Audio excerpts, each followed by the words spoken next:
दोस्तों आज हम जिस पौधे की बात करने वाले हैं वो एक बेलनुमा पौधा है जिसका नाम है अपराजिता, जो विष्णुकांता या फिर नीलकंठ के नाम से भी जाना जाता है क्योंकि ये फूल विष्णु जी और शिव जी को बहुत ही प्यारा है।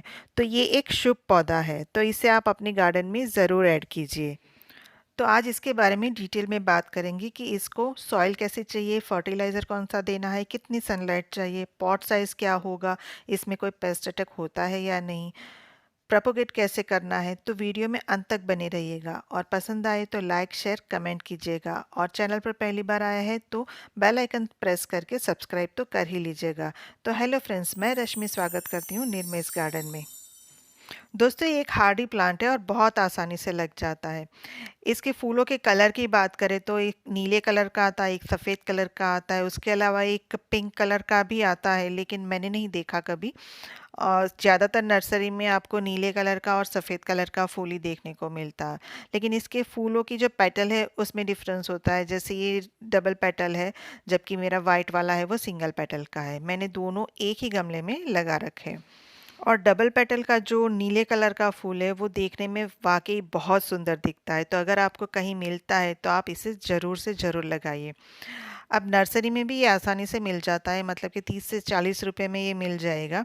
या फिर अगर नर्सरी से नहीं लेना है तो फिर कोई भी आपके या फ्रेंड हो उसके घर लगा हो तो इसमें सीड पॉट बहुत ही बनते हैं। जितने फूल होते हैं उतने सीड पॉट बनते हैं, तो वहीं से आप कलेक्ट करके इसके सीड लगा सकते हो। तो आप इसके सीड स्प्रिंग सीजन में लगा सकते हो या फिर मॉनसून में लगा सकते हो। ये बहुत आसानी से ग्रो हो जाते हैं।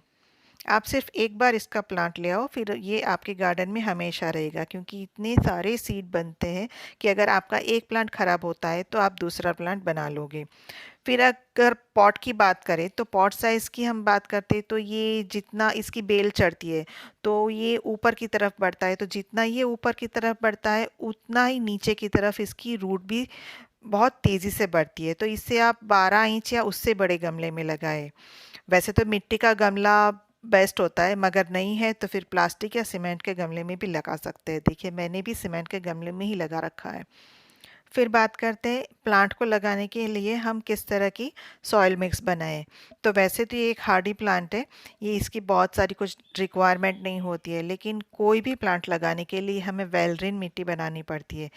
मतलब कि जिसमें आप 50% तक मिट्टी ले लीजिए, उसमें 25% तक वर्मी कंपोस्ट या फिर जो कोई भी कंपोस्ट आप मिलाना चाहते हो, और बाकी के जो 25% है उसमें आप कोकोपीट, रिवर सैंड, नीम खली और थोड़ी सी फंगिसाइड मिलाकर इसकी सॉइल प्रिपेयर करें। मैंने कोकोपीट की जगह राइस हस्क का इस्तेमाल किया है। तो इस तरह की सॉइल मिक्स में आप अपराजिता का प्लांट लगाओगे तो वो बहुत अच्छी तरह से ग्रो करेगा। अब बात करते हैं कि इसको सनलाइट कितनी चाहिए। तो क्योंकि ये गर्मी का पौधा है तो इसे आपको कम से कम 5 से 6 घंटे धूप मिले उस जगह पर प्लेस करना पड़ेगा, तभी ये आपको अच्छी तरह से फूल देगा। अगर आपने इसे 1 से 2 घंटे की धूप में ले वहाँ रखेंगे आप इसे, तो ये बढ़ेगा तो सही, लेकिन इसमें फ्लावरिंग अच्छी नहीं होगी। तो अगर आपको फ्लावरिंग ज़्यादा चाहिए तो आपको इसे कम से कम 5 से 6 घंटे की धूप में ले उस जगह रखना ही पड़ेगा। अपराजिता को ग्रो करते वक्त आप इन दो बातों का ख्याल रखें कि एक तो आप इसे जहाँ पे लगाना चाहते हो उसी जगह पे रखिए, इसे बार बार इसकी जगह चेंज मत कीजिए। वैसे भी ये बेलनुमा पौधा है तो इसकी जगह आप पहले से फिक्स रखिए कि मुझे यहीं पे लगाना है, आप उसी जगह पे लगाए, उसकी जगह बार बार चेंज मत कीजिए। और दूसरा, उसकी रिपोर्टिंग बार बार मत कीजिए, इसे बार बार रिपोर्टिंग भी पसंद नहीं है। तो इसकी रिपोर्टिंग करने के बजाय आप इसका नया प्लांट तैयार कर लीजिए और फिर कोई जगह पसंद करिए कि तय कीजिए कि मुझे यहाँ पे रखना है, तो नया प्लांट तैयार करके आप वहाँ पे उसे प्लेस कर दीजिए, तो ये बहुत अच्छी तरह से ग्रो करेगा। अब देखिए जब इसमें फूल खिल जाता है तो उसके पीछे यहाँ पे सीड पॉट लगता है। तो अगर आपको सीड चाहिए तो सीड पॉट को रखिए, नहीं तो आप इसको रिमूव कर दीजिए। जब सीड पॉट बनता है तो पहले वो ग्रीन कलर का होता है, लेकिन जब वो मैच्योर हो जाता है तो फिर वो ब्राउन कलर का हो जाता है। देखिए मेरे ये दूसरे प्लांट में सीड पॉट बना हुआ है, ये सिंगल पेटल का है। जब ये मैच्योर हो जाता है तो इस तरह के ब्राउन कलर का हो जाता है और इसमें सीड्स होते हैं जिससे आप अलग से ग्रो कर सकते हो। वैसे भी इसमें जितने फूल खिलते हैं उतने सीड पॉट बनते हैं। तो अगर आपको सीड पॉट की ज़रूरत नहीं है, अगर ज़रूरत है तो भी आप 1 या 2 सीड पॉट ही रहने दें, बाकी के सारे सीड पॉट आप हटाते जाइए। अगर आप नहीं हटाओगे तो धीमे-धीमे इसमें फ्लावरिंग कम हो जाएगी, क्योंकि प्लांट सीड बनाने में लग जाएगा। तो 1-2 सीड पॉट रहने दो और बाकी के हटा दीजिए। अब वाटरिंग की बात करते हैं, तो इसकी मिट्टी को आप हमेशा मॉइस्ट रखें। इसे सूखा रहना पसंद नहीं है, तो आप जब भी देखें कि मिट्टी सूख गई है तो आप तुरंत ही उसमें पानी डाल दीजिए। वैसे भी अभी समर सीज़न चल रहा है तो और पूरे दिन वो खुली धूप में रहता है ये प्लांट, तो मिट्टी शाम तक सूख ही जाती है। तो आप सुबह भी अच्छी तरह से वाटरिंग कीजिए और शाम को भी मिट्टी अगर सूख गई है तो ऊपर से शावर कर दीजिए। सर्दी के 2 महीने प्लांट डोरमेंसी में चला जाता है, तो उस टाइम पे आप पानी संभल कर दीजिए। ऐसा नहीं कि जैसे हमने समर में और मानसून में पानी दिया है उस तरह से आप विंटर में भी उसे पानी दीजिए। उसे पानी दीजिए, लेकिन संभल कर, थोड़ा कम दीजिए कि वो सर्वाइव कर सके, सूखे नहीं। अब फर्टिलाइज़र की बात करते हैं, तो वैसे तो ये एक हार्डी प्लांट है। अगर आप इसे कुछ ज़्यादा फर्टिलाइज़र नहीं दोगे फिर भी ये आपको फूल तो देगा। लेकिन अगर आपको ज़्यादा फूल चाहिए तो हर महीने इसमें आप गुड़ाई करके 1 मुट्ठी जितनी कंपोस्ट डाल दीजिए। आप जो भी कंपोस्ट डालना चाहो, फिर वो वर्मी कंपोस्ट हो या फिर गोबर की सड़ी हुई खाद, आप जो भी डालना चाहो वो डाल सकते हो।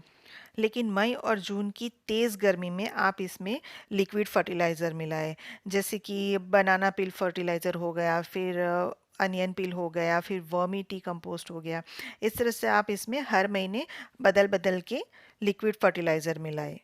लेकिन शर्त इतनी रहेगी कि आपको इस प्लांट को पूरे दिन की धूप में रखना है। अगर इसको धूप नहीं मिलेगी तो आप कितना भी कंपोस्ट मिला लो, इसमें फ्लावरिंग नहीं होगी।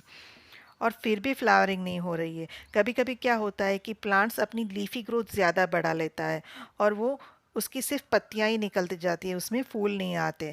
तो इस स्थिति में आपके प्लांट की जो टिप है उसको आप ट्रिम कर दीजिए, उसको आप प्रून कर दीजिए। और प्रून करने के बाद आप मिट्टी की हल्की हल्की गुड़ाई करके उसमें कोई भी पोटेशियम रिच फर्टिलाइज़र मिला दीजिए, जैसे बनाना पील हो गया। बनाना पील को आपने सुखा लिया हो, वो सूखा हुआ बनाना पील डाल दीजिए। कोई भी अनियन पील हो गया, कोई भी पोटेशियम रिच फर्टिलाइज़र आप डालिए और फिर आप देखोगे उसमें फ्लावरिंग स्टार्ट हो जाएगी। और फिर लास्ट में बात करते हैं पेस्ट अटैक की। वैसे तो इसमें कोई पेस्ट अटैक नहीं होता है, लेकिन अगर आपके गार्डन में कोई पेस्ट है तो फिर इसमें एफिड्स लग सकते हैं, या फिर पत्तियां हैं वो वाइट कलर की हो सकती है जिसे माइल्ड्यू कहते हैं। तो अगर ऐसा होता है तो आप नीम ऑयल का स्प्रे करके इस समस्या का हल निकाल सकते हो। तो ये कुछ पॉइंट थे जिसे फॉलो करके आप अपराजिता को बहुत आसानी से ग्रो कर सकते हो। तो वीडियो पसंद आया हो तो लाइक शेयर कमेंट कीजिए और बेल आइकन प्रेस करके सब्सक्राइब तो कर ही लीजिए। Thank you. Happy gardening.